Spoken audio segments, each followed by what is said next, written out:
En quelques mois, Varsovie a bouleversé l'équilibre industriel et stratégique de l'Europe centrale. Alors que l'armée polonaise exploite déjà des Léopard 2 allemands, qu'elle dispose d'équipages formés, d'infrastructures adaptées et d'une pleine intégration dans les standards de l'Alliance Atlantique, elle annonce l'achat massif de chars Abrams américains.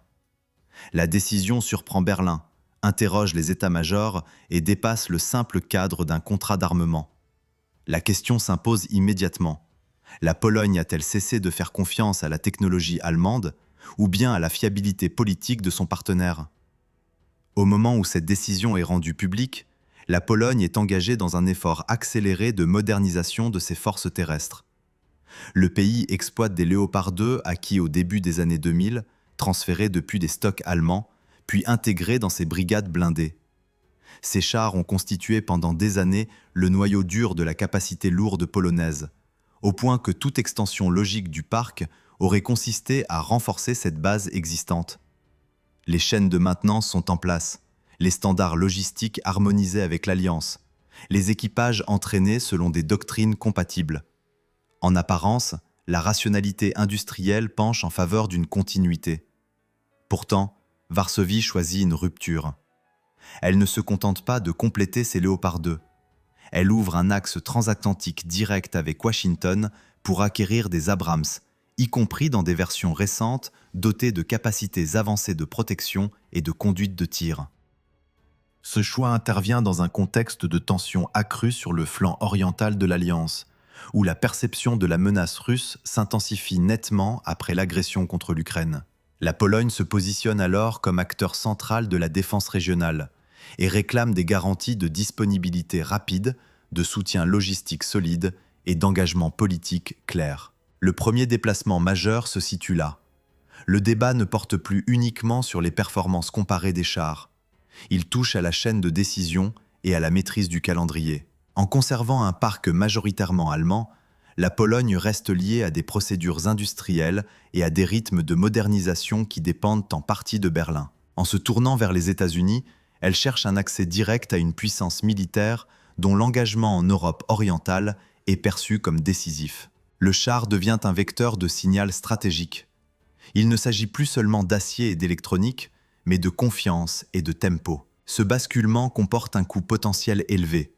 Multiplier les types de chars signifie complexifier la logistique, former de nouveaux équipages, adapter les infrastructures et engager des budgets considérables sur plusieurs décennies. Une erreur d'appréciation pourrait affaiblir la cohérence des forces terrestres polonaises au moment même où elles prétendent se renforcer. La réputation industrielle allemande est en jeu, tout comme la crédibilité de la coopération européenne en matière d'armement. Si Varsovie estime que la dépendance est un risque stratégique, alors la décision Abrams devient un acte de redéfinition des alliances industrielles. La rupture est donc plus profonde qu'un simple choix technique.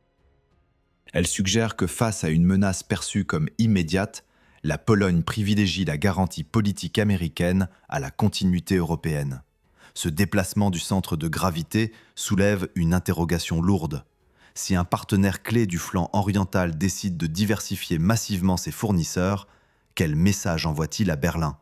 Et surtout, quelles fragilités cachées ont rendu cette décision inévitable?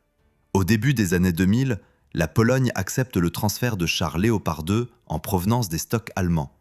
L'opération est présentée comme une opportunité stratégique, intégrer rapidement un char occidental moderne, compatible avec les standards de l'Alliance Atlantique, sans financer un programme national complet.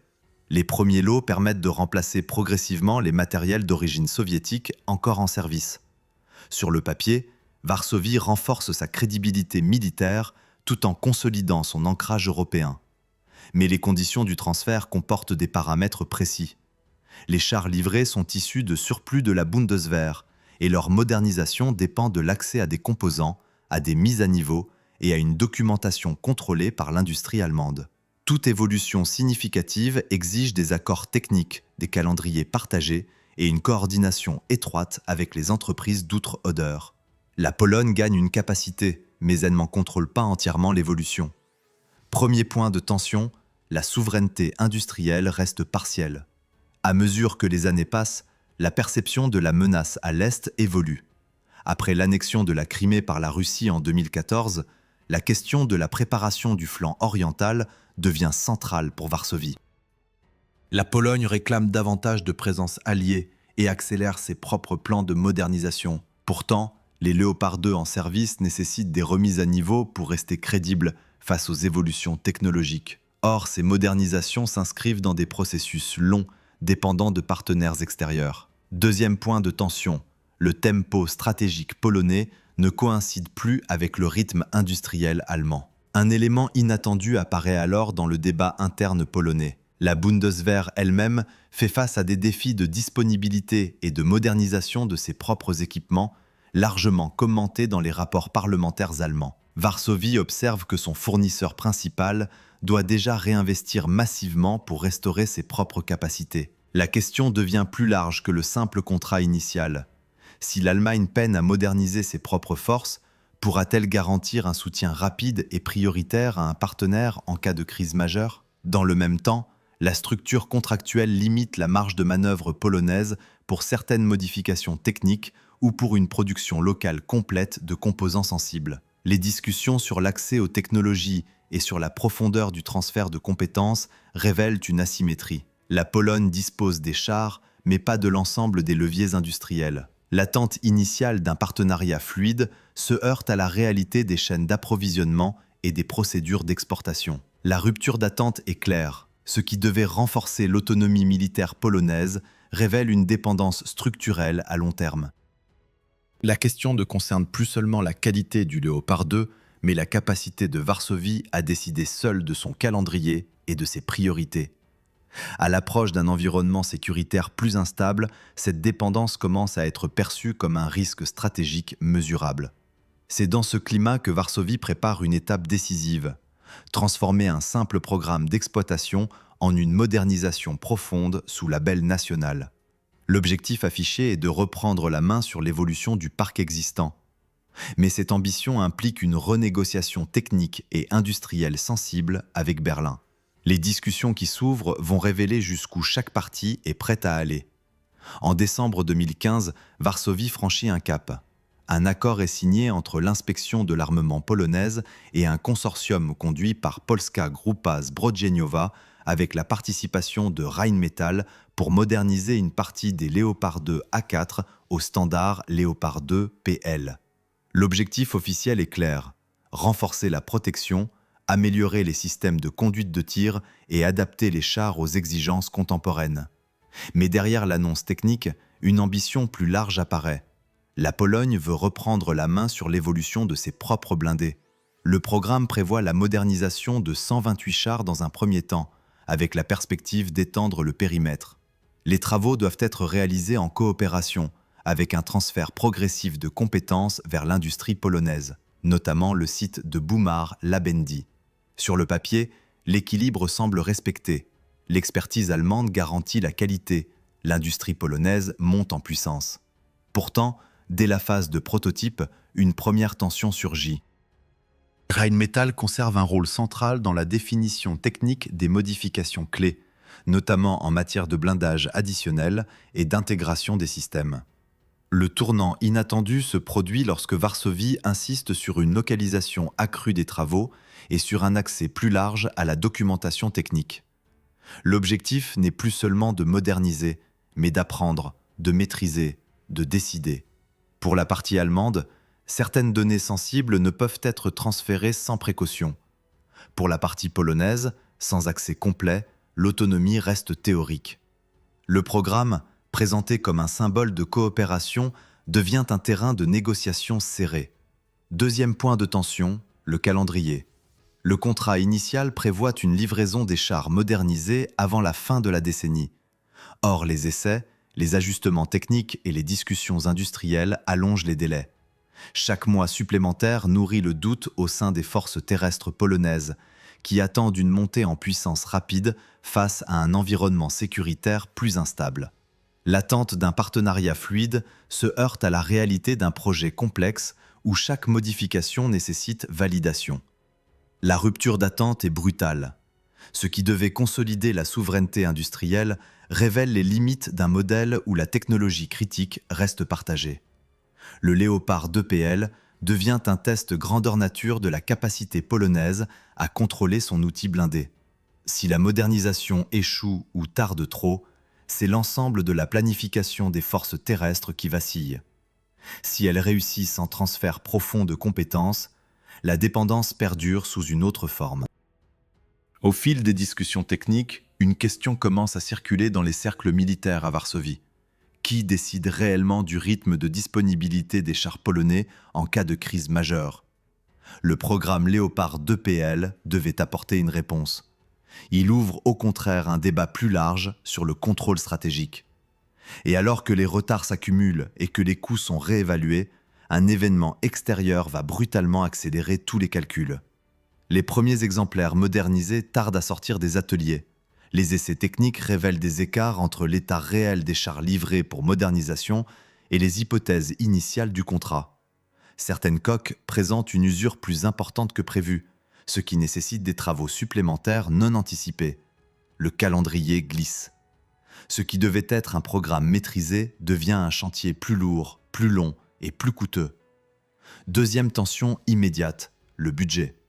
Le contrat signé en décembre 2015 fixait un cadre financier précis pour la modernisation des 128 chars.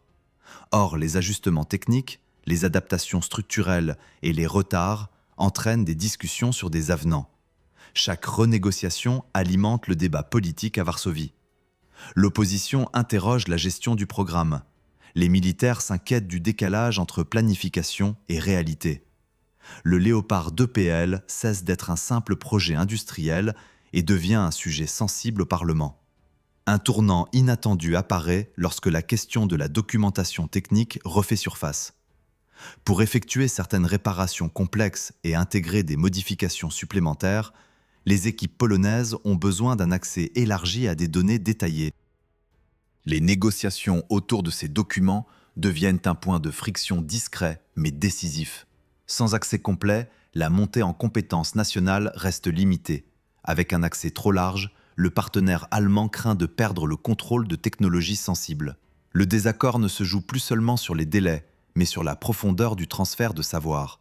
Pendant ce temps, la situation stratégique à l'Est continue de se détériorer. Les exercices russes à grande échelle, les tensions en mer Baltique et les déclarations politiques renforcent le sentiment d'urgence à Varsovie. La Pologne augmente progressivement son budget de défense et affiche sa volonté de porter l'effort au-delà du seuil des 2% du produit intérieur brut. L'échelle change. Ce qui était un programme de modernisation de 128 chars devient un élément d'un plan beaucoup plus vaste de renforcement des forces terrestres. La rupture d'attente est nette. Le Léopard 2PL devait consolider l'autonomie et la crédibilité des brigades blindées. Il révèle au contraire la vulnérabilité d'un modèle où chaque adaptation dépend d'un équilibre contractuel complexe. Les retards ne sont plus perçus comme un simple aléa industriel, mais comme un facteur pouvant affecter la disponibilité opérationnelle en cas de crise majeure. La dépendance technique commence à être interprétée comme un risque stratégique. Deuxième point de tension majeure, la perception publique. En Allemagne, le programme reste un dossier industriel parmi d'autres. En Pologne, il est observé à travers le prisme de la sécurité nationale. Cette asymétrie d'enjeux crée un décalage. Varsovie attend de la rapidité et de la flexibilité. Berlin applique des procédures structurées et prudentes. L'écart se creuse. À mesure que les délais s'allongent et que les coûts sont ajustés, une idée gagne du terrain dans certains cercles décisionnels polonais. Si la modernisation d'un parc existant dépend à ce point d'un partenaire extérieur, que se passera-t-il en cas de besoin massif et immédiat de renouvellement? Cette interrogation ne reste plus théorique.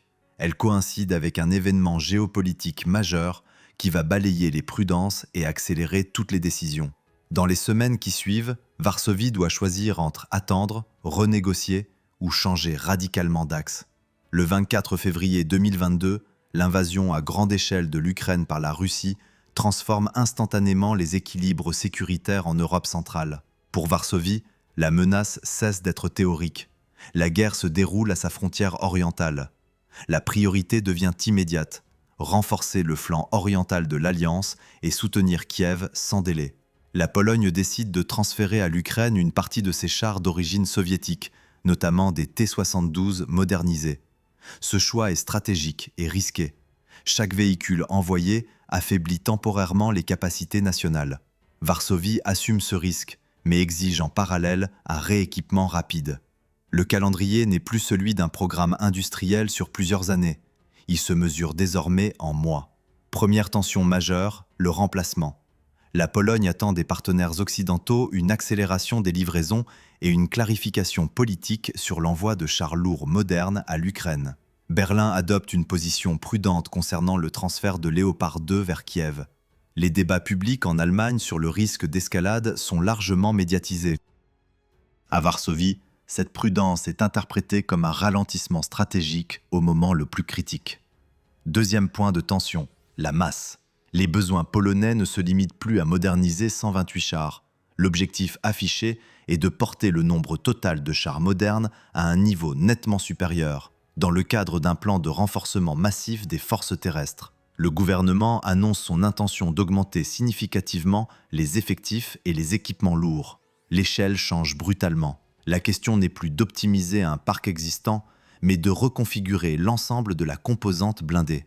Le tournant inattendu intervient lorsque Varsovie officialise un accord avec les États-Unis pour l'acquisition de chars Abrams.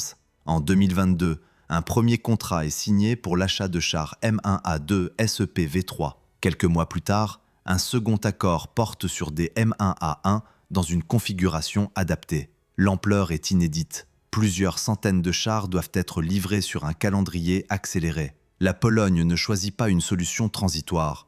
Elle opte pour un basculement structurel. Cette décision détruit une attente implicite. Beaucoup supposaient que la Pologne, déjà équipée de Léopard 2, chercherait d'abord à élargir cette base. Au lieu de cela, Varsovie établit un axe direct avec Washington, incluant formation, logistique et soutien à long terme. Le message dépasse la technique. Il affirme une confiance prioritaire dans la garantie américaine à un moment où l'Europe débat encore de son propre tempo stratégique. Les conséquences sont immédiates. Le budget de défense polonais est révisé à la hausse, avec un objectif dépassant 3% du produit intérieur brut. Les infrastructures doivent être adaptées pour accueillir un nouveau système lourd, exigeant en maintenance et en logistique. Les forces terrestres se préparent à intégrer des équipages sur une plateforme totalement différente. L'effort financier et organisationnel atteint une dimension inédite depuis la fin de la guerre froide. Mais ce choix crée aussi une ligne de fracture politique en Europe. En contournant l'option allemande pour un rééquipement massif, la Pologne envoie un signal clair sur la hiérarchie de ses priorités stratégiques. La coopération industrielle européenne se retrouve fragilisée par une décision prise sous la pression d'une guerre réelle. Alors que les premiers détachements polonais partent aux États-Unis pour se former sur Abrams, une question devient urgente. Comment intégrer à grande échelle un système aussi différent sans désorganiser l'ensemble des forces terrestres? Les contrats signés avec Washington entrent immédiatement en phase d'exécution. Des détachements polonais sont envoyés aux États-Unis pour se former sur les chars M1A2 SEP-Z3, tandis que les premières livraisons de M1A1 doivent intervenir sur un calendrier accéléré. La Pologne ne parle plus d'un renforcement progressif, mais d'une transformation rapide de plusieurs brigades blindées. L'échelle est sans précédent pour les forces terrestres polonaises depuis leur intégration complète aux standards de l'Alliance. Première tension, la logistique. L'Abrams est un char lourd, doté d'une turbine à gaz, avec des exigences spécifiques en matière de maintenance et de carburant. L'intégration impose la création de chaînes d'approvisionnement nouvelles, distinctes de celles des Léopard 2. Les infrastructures doivent être adaptées, les ateliers équipés, les équipes techniques formées à des procédures différentes. Ce qui devait renforcer la sécurité nationale introduit une complexité structurelle inédite. Deuxième point de tension, le budget. Les accords incluent non seulement les chars, mais aussi les munitions, les pièces détachées, les véhicules de soutien et les formations associées. L'effort financier s'inscrit dans un contexte où la Pologne annonce une augmentation de son budget de défense au-delà de 3% du produit intérieur brut. Le volume global des engagements se chiffre en milliards de dollars. L'ampleur du programme dépasse largement celle du Léopard 2PL. La décision Abrams ne corrige pas un retard ponctuel. Elle redessine la structure financière de la défense polonaise pour les décennies à venir. Un tournant inattendu apparaît cependant. En choisissant l'Abrams pour un volume important, Varsovie crée une double dépendance. D'un côté, la modernisation des Léopard 2 se poursuit. De l'autre, l'intégration d'un système américain exige un lien étroit et durable avec la logistique et l'industrie des États-Unis. L'autonomie recherchée face à Berlin se transforme en nouvelles relations structurantes avec Washington. La dépendance change de centre, mais elle ne disparaît pas. La rupture d'attente est nette. Beaucoup imaginaient que l'Abrams serait un complément transitoire destiné à combler un vide. En réalité, la Pologne prépare l'accueil de plusieurs centaines d'exemplaires, ce qui implique la coexistence de plusieurs standards majeurs au sein d'une même armée. Cette diversification accroît la masse et la puissance théorique, mais elle multiplie les défis de coordination, d'interopérabilité et de maintenance. Les conséquences opérationnelles apparaissent rapidement.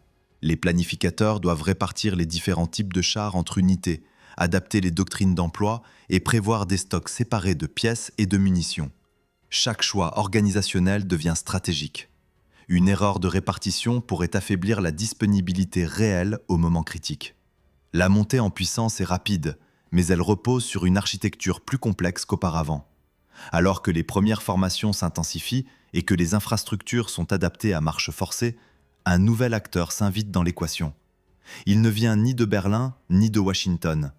Il propose non seulement des chars, mais une production locale et un calendrier encore plus ambitieux. En juillet 2022, alors que l'intégration des Abrams commence à peine, Varsovie signe un accord-cadre avec la Corée du Sud pour l'acquisition de chars K2 produits par Hyundai Rotem. L'annonce surprend à nouveau. Il ne s'agit plus d'un simple complément, mais d'un programme massif prévoyant à terme jusqu'à 1000 chars, dont une partie produite en Pologne dans une version adaptée. L'échelle change brutalement. La Pologne ne diversifie plus marginalement, elle restructure. Quelques semaines plus tard, en août 2022, un premier contrat d'exécution porte sur 180 chars K2 à livrer rapidement. Contrairement aux programmes européens souvent étalés sur de longues années, le calendrier proposé par Séoul est compressé. Les premières livraisons doivent intervenir en un délai réduit, avec la perspective d'une production locale progressive sous le standard K2PL. Premier point de tension, la rapidité sud-coréenne contraste avec la lenteur perçue de certains partenaires européens. Deuxième point de tension, l'industrialisation. L'offre sud-coréenne inclut un transfert de production vers des sites polonais à moyen terme. Pour Varsovie, c'est une réponse directe aux problèmes identifiés avec le Léopard 2 PL. L'objectif affiché est d'obtenir non seulement des chars, mais une capacité nationale de fabrication et de modernisation. Ce déplacement stratégique fragilise davantage la position allemande dans la région. L'industrie européenne voit émerger un concurrent asiatique solidement implanté au cœur du flanc oriental de l'Alliance. Le tournant inattendu réside dans la combinaison des choix. La Pologne ne remplace pas un fournisseur par un autre, elle accumule. Abrams américain, K2 sud-coréen, Léopard 2 modernisé. Le volume total annoncé dépasse largement les besoins initiaux évoqués avant la guerre. L'ambition est de constituer l'une des plus grandes forces blindées d'Europe. La masse devient un outil stratégique à part entière. Cette montée en puissance redéfinit le rapport de force régional. En multipliant les contrats, Varsovie augmente son poids politique au sein de l'Alliance. Mais elle complexifie simultanément sa structure logistique. 3 plateformes majeures impliquent 3 chaînes d'approvisionnement, 3 écosystèmes industriels, 3 ensembles de formation. La diversification devient à la fois une assurance et un défi organisationnel. La rupture d'attente est totale. Là où certains anticipaient une stabilisation après l'accord Abrams, la Pologne accélère encore. Le marché européen de l'armement terrestre se fragmente davantage. Berlin perd l'exclusivité sur un partenaire clé. Washington partage désormais l'espace avec Séoul. Le centre de gravité industriel du flanc oriental se déplace. À mesure que les premiers K2 arrivent et que les équipes polonaises se forment à de nouveaux standards, une question stratégique surgit. Comment harmoniser une armée composée de plusieurs centaines de chars, issus de 3 traditions industrielles différentes, sans diluer l'efficacité opérationnelle? Et alors que les plans de déploiement sont redessinés, l'Alliance elle-même commence à s'interroger sur la cohérence de cette architecture. À l'automne 2022, l'état-major polonais engage une réorganisation profonde de ses forces terrestres. L'objectif affiché est d'augmenter significativement le nombre de divisions opérationnelles et de porter les effectifs globaux vers un format dépassant les 300 000 militaires à terme. Dans cette architecture élargie, les chars ne sont plus un élément parmi d'autres. Ils deviennent l'ossature d'un dispositif pensé pour le flanc oriental de l'Alliance. Les premières livraisons de K2 sud-coréens arrivent en Pologne avant la fin de l'année 2022. En parallèle, les préparatifs pour l'accueil des Abrams se poursuivent. Les Léopard 2 modernisés restent en service. 3 plateformes lourdes coexistent désormais dans la planification. Premier point de tension, la répartition. Chaque brigade doit recevoir un type principal de char pour préserver une cohérence interne. Mais à l'échelle nationale, la mosaïque devient complexe. Deuxième point de tension, la logistique stratégique. Les Abrams utilisent une turbine à gaz et des chaînes d'approvisionnement américaines. Les K2 reposent sur une architecture différente et sur des flux industriels sud-coréens en transition vers une production locale. Les Léopard 2 dépendent toujours d'un écosystème européen. Les stocks de pièces, les formations techniques, les logiciels de diagnostic et les chaînes de maintenance ne sont pas interchangeables. L'armée polonaise doit construire un système capable de gérer simultanément ces univers. Le tournant inattendu survient lorsque cette diversification commence à être discutée au sein de l'Alliance Atlantique. Certains analystes soulignent que la standardisation facilite les opérations combinées et réduit des coûts. Or, la Pologne choisit la multiplication plutôt que l'uniformité. Elle privilégie la résilience par la diversité des fournisseurs. Cette stratégie renforce sa marge de manœuvre politique, mais elle impose un défi organisationnel majeur. La montée en puissance est spectaculaire. Les annonces cumulées prévoient à terme un parc de chars modernes parmi les plus importants d'Europe. Cette ambition repositionne Varsovie comme acteur central du dispositif terrestre de l'Alliance sur son flanc oriental. L'effet politique est tangible. La Pologne n'est plus seulement un pays de transit ou de soutien. Elle devient un pôle de concentration de capacités lourdes. La rupture d'attente apparaît ici. Au lieu de simplifier son architecture après la décision Abrams, Varsovie accepte une complexité accrue pour gagner en volume et en autonomie relative vis-à-vis de chaque fournisseur. Le pari est clair. En cas de crise prolongée, la dépendance à un seul partenaire pourrait être plus risquée qu'une gestion exigeante de plusieurs chaînes logistiques. Mais cette stratégie a un prix. Les coûts cumulés des contrats, des infrastructures et des formations s'additionnent sur plusieurs années budgétaires. La soutenabilité financière à long terme devient un sujet discret mais réel. Chaque nouvelle unité créée implique des dépenses permanentes en maintenance, en munitions et en renouvellement technologique. Alors que les brigades sont redessinées et que les premières unités équipées de K2 atteignent une capacité opérationnelle initiale, une question stratégique s'impose. Cette architecture diversifiée renforcera-t-elle réellement la cohésion du flanc oriental ou introduira-t-elle des frictions nouvelles au sein de l'Alliance? Et au moment où les plans sont consolidés, le débat se déplace vers une dimension encore plus large, le signal politique envoyé à Berlin. Au moment où les premières unités polonaises atteignent une capacité opérationnelle avec des chars sud-coréens et où la formation sur Abrams s'intensifie, le débat change de nature. Il ne porte plus seulement sur la cohérence logistique ou la soutenabilité budgétaire. Il concerne la redistribution du centre de gravité stratégique en Europe centrale. Le choix de Varsovie devient un signal adressé à l'ensemble de l'Alliance. Premier point de tension, la hiérarchie des partenariats. Pendant 2 décennies, l'Allemagne a été le fournisseur principal de chars modernes à la Pologne. Les Léopard 2 ont structuré la composante lourde polonaise. Désormais, Berlin n'est plus l'axe dominant. Washington et Séoul occupent une place centrale dans les nouveaux contrats. Ce déplacement n'est pas neutre. Il modifie la dynamique industrielle et politique au sein du flanc oriental. Deuxième point de tension, la perception à Berlin. L'Allemagne lance parallèlement un effort massif de réinvestissement militaire après l'annonce d'un fonds spécial de 100 milliards d'euros en 2022. Elle cherche à moderniser sa propre armée et à renforcer la coopération européenne. Pourtant, l'un de ses partenaires clés choisit de diversifier largement ses fournisseurs.